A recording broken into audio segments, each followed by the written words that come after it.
Welcome back to another reading of the Mahabharata, chapter 25 in Varanvata.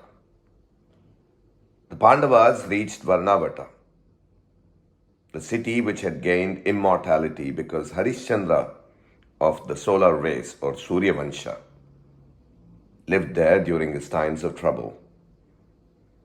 The people of the city welcomed them with great joy and enthusiasm. The city was decorated. The chief citizens played hosts to the princes. On the 10th day, Purochana went to Yudhishthira and asked them with great humility to come and dwell in the newly built palace. The house, he said, had been built for them. Dhritarashtra had asked them to build it for their special comfort during their stay in Varanvata. The house built of lac was called Siva by the evil-minded Purochana. The Pandavas went to live in the house to the great delight of Purochana. The palace had a moat dug round it. Purochana explained it off, saying that it was for their safety against intruders. Actually, it was to prevent the Pandavas from escaping from the house when it caught fire. When they were alone, Yudhishthira called Bhima to his side and said, "Bhima, do you notice the strange smell pervading the entire house? The house is made of inflammable material.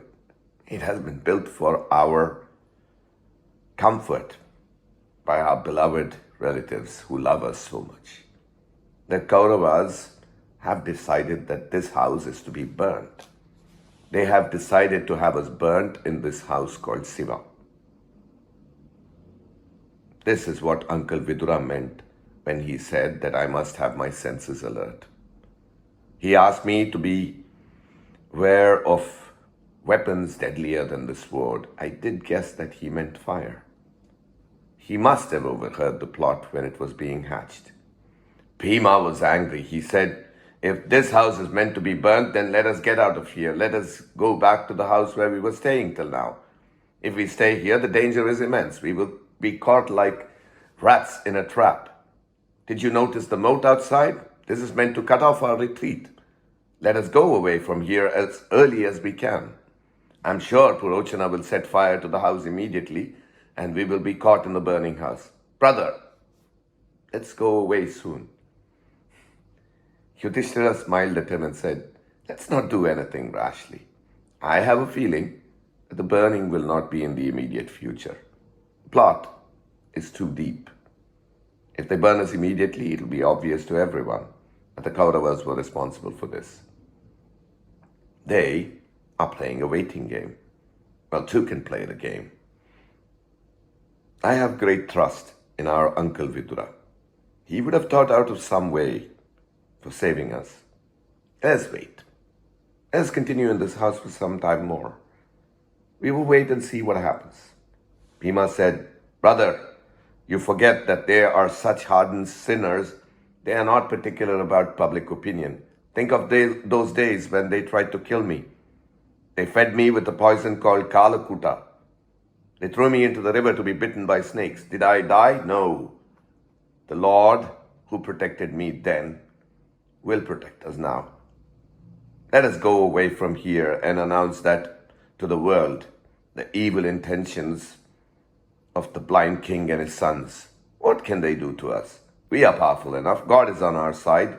He who saved us all these years will save us thereafter too. I do not like this life of inaction. Arjuna alone will be able to destroy all of them. As for me, just allow me and I will kill all of them with my bare hands. I do not need any weapons. Curse them. They have killed all the peace of mind we had in those days." Yudhishthira pacified his younger brother and said, "My dearest Bhima, you do not understand. There are several things to consider. Let us suppose that we are burnt in this house of lac. Can you guess what will happen? Our dear uncle will weep crocodile tears. He'll say, 'Ha, the Pandava boys, oh my children, you were the hope of my old age. You are gone, indeed, fate is cruel. After a few words like this, he will be quiet, because he will be immensely pleased with everything. His next worry will be thinking out means of hiding his glee. Our grandfather is a very righteous man, no doubt, but in his mental makeup, there lurks something, and somewhere the icy coldness of his grandfather Himavan. He will be sorry, really and genuinely sorry, since he has not been able so far to realize the magnitude of the king's hatred for us. But he will not be sorry enough to punish Duryodhana and avenge the death of the Pandavas with their mother.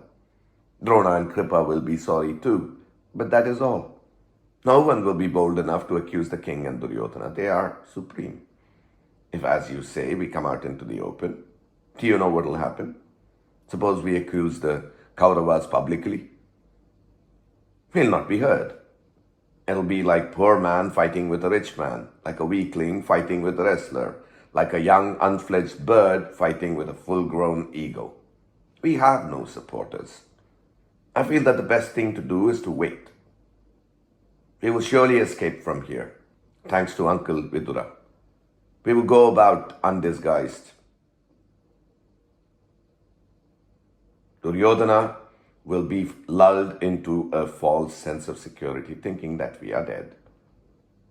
When the time comes, we will rouse him from his dream of peace. By then, we will collect friends and support which will make the Kauravas realize that it is impossible to attempt anything on the Pandavas. I think this is the best course of action. Bhima was convinced by the sensible and very practical view of Yudhishthira. Before the plan to go incognito, the Pandavas continued to live in that house, outwardly unsuspecting and inwardly dreading the ordeal that awaited them. It was the most terrible times of their lives. With that, we come to the end of chapter 25 of the Mahabharata by Kamala Subramaniam. More like this later on Storytime with Rajesh. Till then, this is me, Rajesh, signing off. Ciao.